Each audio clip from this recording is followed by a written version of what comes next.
Hello বন্ধুগণ, আপনারা দেখেছেন আগের ভিডিওতে যে আমি ভোরবেলায় বেরিয়ে এসেছি চোখ দেখাবো। শেওড়াফুলিতে আমি দিশাতে চোখ দেখাই।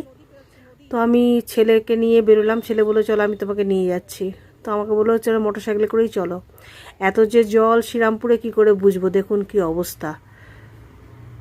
আমার তো ভীষণ ভয় লাগছে বাবা, আমি এত এত জলে কোনো দিন দেখিনি বাবা এরকমভাবে।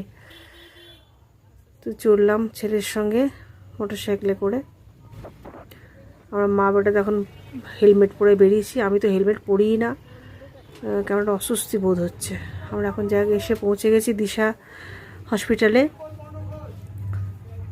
আমার এখানেই বরাবরই আমি দেখিয়েছি, আমার এখানে লেজারও হয়েছে। এখন বসে আছি, অপেক্ষায় আছি। আপনারা দেখতে থাকুন ভিডিও, সঙ্গে থাকুন।